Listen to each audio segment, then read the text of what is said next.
दोस्तों मैच से पहले हमने उम्मीद लगाई थी कि भाई मजा आ जाएगा, नया मैनेजर है, यंग स्क्वाड है, 4 या 5 गोल देखने को मिल जाएंगे। बट ऐसी उम्मीदें जब तुम लगाते हो और तुम्हें बस 1-0 से विक्ट्री मिलती है तो दिल के कोने में थोड़ा सा तो दर्द होता है। बट चलो एटलीस्ट 3 पॉइंट्स बैग में आ गए, उतना काफी है एक डेब्यू मैच के लिए। रियल मैड्रिड का प्री सीजन थोड़ा छोटा था, मतलब प्लेयर्स को आपस में बॉन्ड करने का ज्यादा टाइम नहीं मिला अनलाइक अदर टीम्स। और ओसासुना भाई अपना टिपिकल प्लान लेकर आई थी कि एक लो ब्लॉक बनाकर रखना है और लॉन्ग बॉल्स पे लॉन्ग बॉल्स डालते रहनी है बस मैच में। जाबी अलोंसो की टैक्टिक्स में क्लियरली दिख रहा था कि वो हाई प्रेसिंग चाहते हैं एंड लड़कों ने काफी अच्छा प्रेस भी किया। इवन एम्बापे और विनीसियस ने कुछ क्रेजी प्रेसिंग की जिससे काफी डेंजरस अटैक बने। बट हाई प्रेसिंग का तब कोई फायदा रह नहीं जाता जब दूसरी टीम लो ब्लॉक बनाकर बैठी है एंड बॉल पे बॉल क्लियर करती जाए या लॉन्ग बॉल्स खेलती जाए। रिजल्ट आज का मैच उन्हीं मैचेस में ऐसे था जिसमें तुम बस ये चाहते हो कि यार बस किसी तरह 1-0 या 2-0 से जीत जाए, बस 3 पॉइंट्स बैग में आ जाए, उससे हम संतुष्ट हैं। तो अभी बात करेंगे इस मैच के रिव्यू के बारे में, not as an analyst just as a fan. तो उससे पहले अगर तुम चैनल पे नए हो तो भाई सब्सक्राइब जरूर करना। मेरा टारगेट है दिवाली से पहले 10,000 करने का, अभी 2,500 कुछ हुए हैं, तो please subscribe to the channel दोस्तों। तो रियल मैड्रिड 1-0 से जीत तो गई बट मैं बहुत डिसअपॉइंटेड हूँ इस विन से। और मुझसे भी ज्यादा डिसअपॉइंटेड कोई होगा तो वो होगा जाबी अलोंसो, क्योंकि उसे बहुत सारे आंसर्स ढूंढने हैं, बहुत सारे क्वेश्चन जो उठे हैं इस मैच के बाद। बट बहुत सारी चीजें पॉजिटिव भी थी जिसके बारे में मैं बात करूंगा आगे। हमने मैच जीत तो लिया, मतलब चेल्सी ने मैच ड्रॉ किया 0-0 से, यहाँ पे एटलेटिको मैड्रिड मैच हार गई ला लीगा में, अभी कितना 15th या 16th नंबर पर चली है। तो मतलब इजी विन तो नहीं था बट 3 पॉइंट्स निकाल कर लाए, इतना काफी है। और कुछ लोग बोल रहे हैं कि ये हमारे ला लीगा सीजन का आज तक जितने सीजन हुए उसकी सबसे वर्स्ट परफॉर्मेंस है।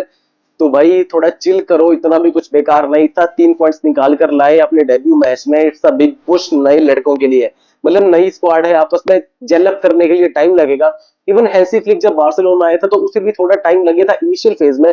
तो जाबी अलोंसो को भी तुम 4 या 5 मैचेस का क्वेश्चन दे दो, ये तुम्हें डिसअपॉइंट नहीं करेगा अगले मैचेस में। और इंप्रूव करने के एरियाज भी बहुत सारे हैं, लेकिन सबसे ज्यादा इंप्रूवमेंट जो मुझे लगता है होनी चाहिए वो है स्टार्टिंग 11 में।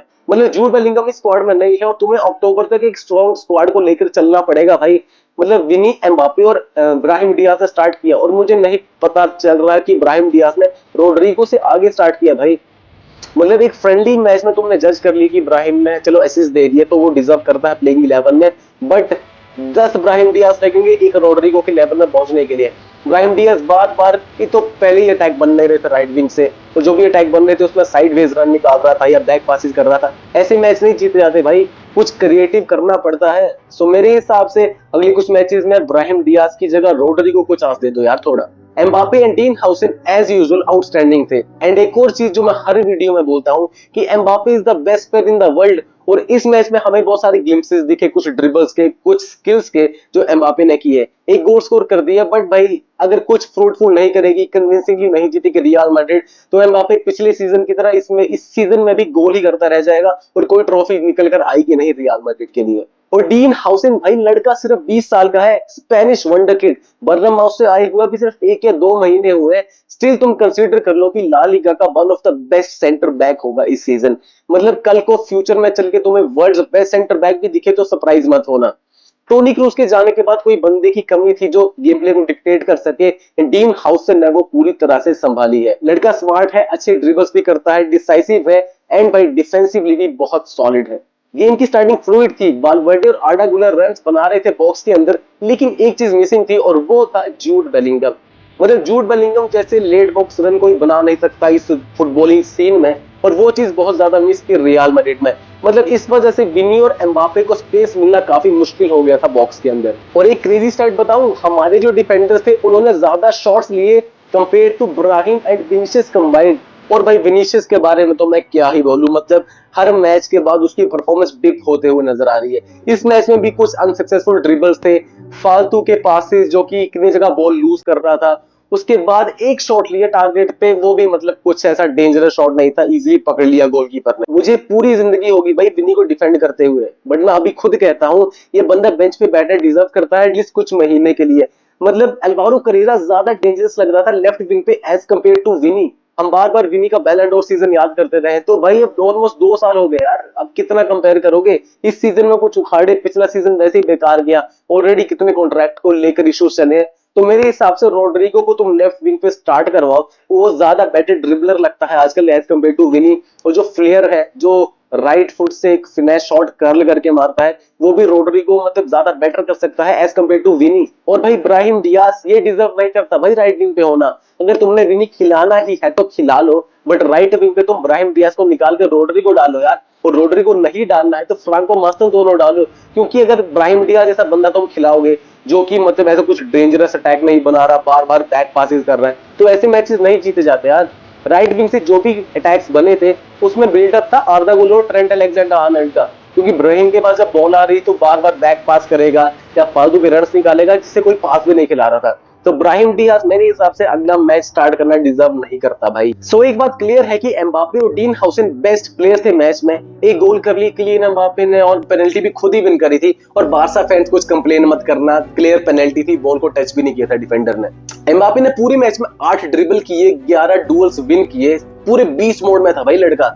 लेकिन अगर रियल मैड्रिड को कुछ सक्सेस चाहिए तो सिर्फ एक बंदे से नहीं होगा, पूरी टीम को कलेक्टिवली मेहनत करनी पड़ेगी अगर कुछ ट्रॉफीज उठानी है इस सीजन तो। और अब बात करते हैं ट्रेंट अलेक्जेंडर आर्नल्ड की। मुझे हमेशा से लगता है कि ट्रेंट एक ब्रिलियंट प्ले मेकर है, लेकिन डिफेंसिवली थोड़ा लैग करता है और इस मैच में भी हमने वो सेम चीज होते हुए देख ली। ट्रेंट का मेन वेपन है क्रॉसेस और पासेस, बट रियल मैड्रिड की टीम में ऐसा कोई बंदा ही नहीं है जिसके लिए वो क्रॉसेस डाल सके। मतलब गोंजालो गार्सिया तो आया, बट उसके कुछ मिनट बाद तुमने ट्रेंट को निकाल दिया। और विनी और एम्बापे के लिए क्रॉसेस डालना तो क्या ही फायदा, दोनों को ही हेडर मारना नहीं आता भाई। और ट्रेंट की डिफेंडिंग की बात करें तो भाई इट वाज ऑफुल। मतलब डैनी कार्वाहल थोड़े टाइम के लिए हमें दिखा and he was better in defending than Trent, तो ये काफी वरिंग सिचुएशन है। मतलब डैनी कार्वाहल की बात करूं तो वो इंजरी के बाद जैसे है मुझे ज्यादा फिट और फास्ट लग रहा है, ज्यादा क्लिनिकल लग रहा है पिछले एक साल वाले डैनी कार्वाहल से। और हाँ, हमें एक प्रॉपर नंबर 9 चाहिए मैच में जब कोई क्रेजी डिफेंडिंग वाली टीम आती है। लाइक गोंजालो गार्सिया को हमें ज्यादा चांसेस देने पड़ेंगे, ज्यादा मिनट्स देने पड़ेंगे, क्योंकि ऐसी डिफेंसिव टीम के अगेंस्ट अगर हमारे पास ट्रेंट जैसे बंदे हैं, करेरा जैसे बंदे हैं जो लॉन्ग बॉल्स डाल रहे हैं या क्रॉसी डाल रहे हैं, तो अच्छा हेडर मारने वाला बंदा, अच्छा पोजीशनिंग वाला बंदा गोंजालो गार्सिया ऑलरेडी टीम में है, तो ज्यादा चांसेस देना बनता है गोंजालो गार्सिया को। और दूसरी तरफ एक और बंदा जिसका डेब्यू था वो था एल्वारो करेरा, जिसने मुझे बहुत इंप्रेस किया, काफी डुअल्स विन किए और एम्बापे और विनी के साथ उसका जो लिंकअप था वो और ज्यादा इंप्रूव होगा टाइम के साथ। कुछ ज्यादा अटैकिंग में भी कंट्रीब्यूट कर रहा था, मतलब किसी किसी टाइम पे तो विनी से आगे जा रहा था लेफ्ट विंग पे। तो समराइज करें तो रियल मैड्रिड मैच जीत के 3 पॉइंट्स हम ले आए। एम्बापे एंड डीन हाउसन काफी अच्छे परफॉर्म करके गए इस मैच में। दूसरी तरफ फ्रांको मास्टेरानो एंड डैनी कार्वाहल भी काफी प्रॉमिसिंग लगे, इंजरी के बाद आ रहा है लड़का, बट स्टिल काफी अच्छी परफॉर्मेंस दी। तो ओवरऑल रियल मैड्रिड जीत गई एंड 3 पॉइंट्स हम ले आए अपने डेब्यू मैच में। Mbappe and Dean हाउसन outstanding player of the match थे मेरी तरफ से।